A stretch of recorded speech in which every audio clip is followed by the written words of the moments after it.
Hey guys, and welcome back to the Social Media Schoolhouse podcast. This is episode 2 of the relaunch, pretty much episode 27 of all the podcasts that I've done. But today we are talking about MySpace. Yes, that MySpace. This blog post on my website has become very, very popular.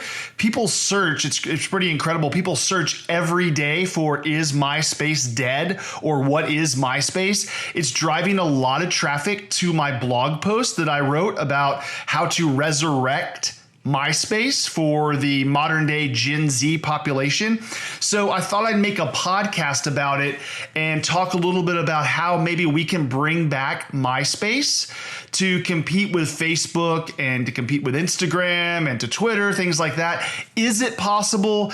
Is it dead? Is it completely gone away? What happened to MySpace and how can we utilize that to make it better? So today we're talking about 6 ways we can influence and maybe rebrand and resurrect MySpace for the Gen Z population. So some of you might not know, but from 2005 to 2008, MySpace was one of the top websites in the world and especially in the United States.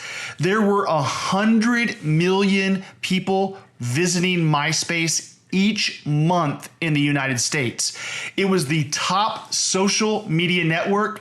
It was sort of taken from everything that Friendster was. And if you don't remember Friendster, that was one of the first social media platforms like a Facebook that existed way back in the early 2000s.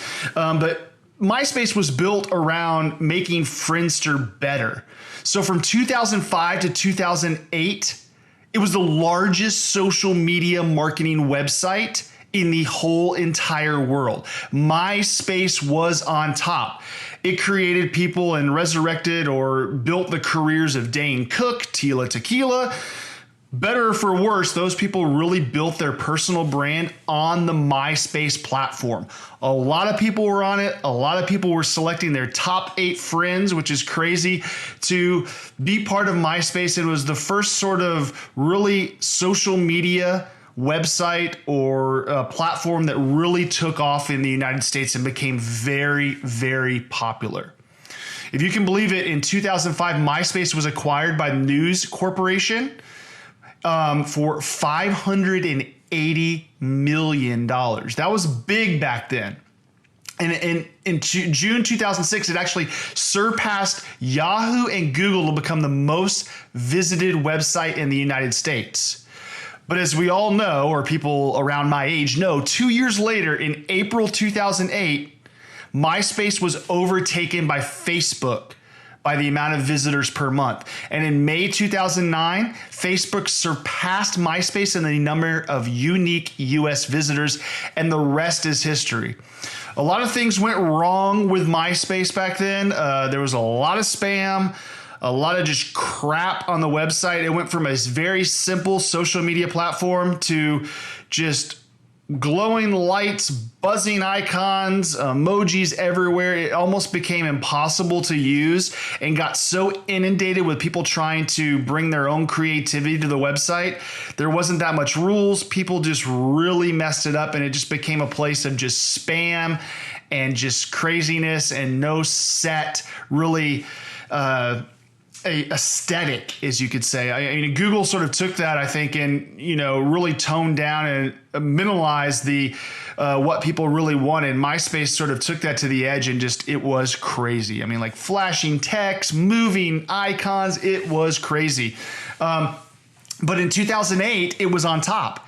It actually made $800 million in revenue.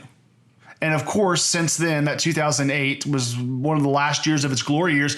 It's declined ever since. And now, according to Wikipedia, as of January 2018, I'm sure it's dropped even more from then, MySpace was ranked 4,153rd by total web traffic, and it actually ranked 1,657 in web traffic in the United States.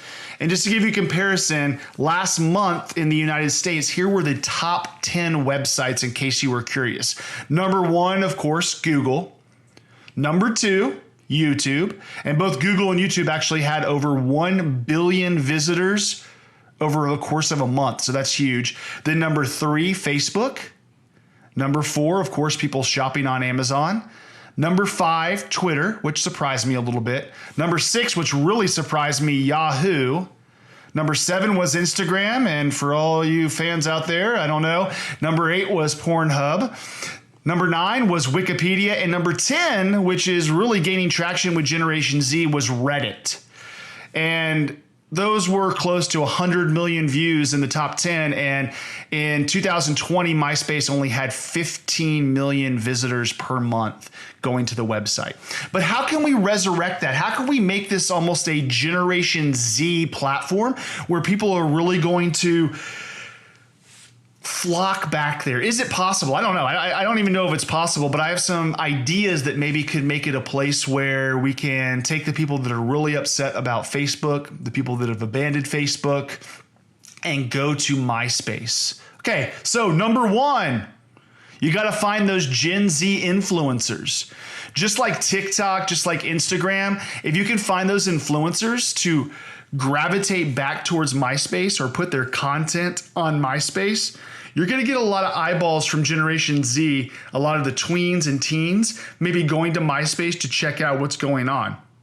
Could MySpace afford some of these influencers? Maybe, but I'm talking people, that are very popular right now. Some of the young, maybe Marvel stars, some of the TikTok influencers, they're doing a lot of the dancing stuff that have over 20 million to 25 million followers on that platform. And now with TikTok sort of, on the verge of maybe or maybe not going away in the United States, this could be a really, sweet move for MySpace if they could afford it to bring some of those Gen Z influencers over to the platform and people to gravitate back to that platform.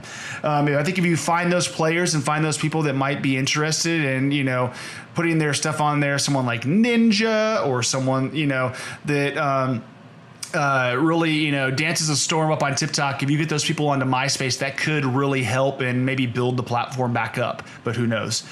Number 2, a daily dose of Gen Z. And you might be thinking, well, you just talked about influencers and things like that, but I'm talking about things that really interest Gen Z. What things could be put on platform to really make that really, pop? What's out there that people are resonating? I would say stuff like sneaker flipping or the side hustle sort of culture. What if MySpace partnered with StockX or some kind of side hustling company to really highlight the Gen Z population that's really making a difference in the world and people that are making a difference in business or just in their community? What if they put that on there and then, things like sneaker flipping or some type of video content dealing with entrepreneurship? It could become really big on MySpace. The platform could be based around there. Retro clothing flipping, things like that people are, really utilizing and the Gen Z is really using to flip product or to, buy and sell sneakers, things like that. Esports could be a very popular platform that you put on MySpace. Put that on there and more Gen Z are going to gravitate toward that platform. Number 3, make it exclusive. I would start out almost like Facebook did. Only invite certain people to the platform and build it back up. So Facebook, if you don't know, when they first started, it was only available to college students. You had to have a college-specific email address to get on the platform. It started with places like Harvard, Yale, moved to Stanford, and some of the private schools, and it moved to all universities across the United States. I remember my first time that I logged onto Facebook, I had to have my Texas A&M email that I had, and I had already graduated, but I used it to be able to create an account.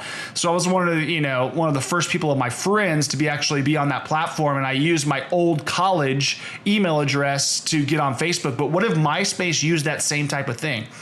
What if a certain age bracket or a certain state, or if you're a member of StockX and you flip shoes in the last month, you're the only people that are allowed on MySpace, build up that exclusive sort of way. And anytime you have a velvet rope, people are going to want to be that VIP. So you add invites, you do things almost like Gmail did a long time ago, where you invite people to come on the platform and they have to have that invite to come. The more exclusivity you put on that website, the more and more people are going to want to join. So you're going to build that demand. I think that could really, really work. Number 4, of course, kill the spam. There was so much spam on MySpace at one point. You couldn't even tell what was part of the website and what was just complete trash. So I think people got really, really tired of all the buzzing lights, the flashing music, you could put everything from videos to start up when people join your website. You can have your name flashing, everything to just really kill the platform, just made it too eccentric and too just out there. So I think if you sort of take a Google approach and stream a lot of that back and just not allow that on the platform, you're gonna have a lot more people jump back in. People don't want to be inundated with a bunch of crap. They want to see their stuff, they want to see their friends, they want to see that stuff that really interests them. They don't want to be bogged down by a bunch of just other stuff. So the more spam you can eliminate and go back in there and just clean up the entire website, the better off you're going to be. And I think they've done that quite a bit on MySpace. They've got rid of a lot of that crap that they allowed people to sort of be creative. But I think sometimes if you allow too much creativity, it sort of gets in the way of the whole objective of what your site's about. So let's really think about that. Number 5, there was a novel that came out a long time ago called Boomsday. And basically the whole gist of the novel was that at a certain age, old people could opt out and they would get a bonus in their 401k if they did this when they were younger, to when they got to a certain age, they would actually have to kick the bucket. Voluntary sort of just euthanasia. And so what if we put that, not killing people, of course, but put that on the MySpace platform? You had to put your birthday, and I know people could cheat on this, but what if we had some verification process that once you reached a certain age, say like 30 or 35, you were automatically kicked off MySpace? That could help out a lot, because I think a lot of the backlash that happened with Facebook is my mom's on there, my grandmother's on there. So what if we actually took that concept and once you reached a certain age, you were automatically kicked off the platform? That causes people to know that they are going to be the only ones on that platform. And once they're 35 or even 30, they get kicked off, and it's only there for young people. It's only there for a certain demographic. You do that, it could cause a lot of people to gravitate back to the platform because they know their parents aren't going to be on there, their grandparents are going to be on there, their aunts and uncles, things like that, their older siblings. It's an exclusive club for the young people where they can make a difference, where they can really make an impact. I think if you have those age restrictions the opposite way, instead of you have to be over 13 to be on Facebook, you have to be under 30 to be on MySpace. I think that could really work. And then, of course, just bank on nostalgia. There's a lot of people out there that remember MySpace. This sort of goes against my whole age criteria. But what if you took that concept and you brought sort of, I call this sort of the Jurassic World theory. If you remember Jurassic World when it came out, so many were pumped up that there was a sequel to Jurassic Park after like 20 years that people just flocked to the movie theater. It became the top grossing film in the United States until Avengers Endgame took that over. But then the nostalgia brought people back into the movie theater. What if nostalgia about the MySpace brand brought people back to the platform? So you play on that when you brand it. You play on this was a top social media platform back in the early 2000s and capitalize that 15 years later and really make a difference. Gravitate people back to the platform by really kicking in that nostalgia, putting, some social media ads, some Google ads, some maybe even some video content around that whole thing about MySpace. MySpace is back. MySpace is going to make a comeback. Come back to MySpace and relive your glory years, if that makes sense. Well, those are my top 6 things. I mean, do you have any ideas of how to improve MySpace to get people back to the platform? Maybe it is dead. Maybe people, have no interest whatsoever to get back on MySpace, but I think there could be something there, a little bit of nostalgia or just interest where people could gravitate back to MySpace as almost like a something going against Facebook and going back to MySpace to be sort of that Gen Z platform. Could it work? I don't know. Will anyone try it? I doubt it. But I think that you could resurrect MySpace to really bring back that whole concept and really bring back that just whole social media platform that people loved back in 2005 to 2008. Let's see. Can someone be brave enough to take it over? I guess time will tell. But hey, thanks for joining me on this podcast. This was episode 2 of the relaunch. I'll be back next week with even more content. Thanks for tuning in. If you could do me a favor, subscribe on iTunes, listen to me on Spotify, or go to my blog at jasonawheeler.com. I really appreciate it. Thank you. I am out.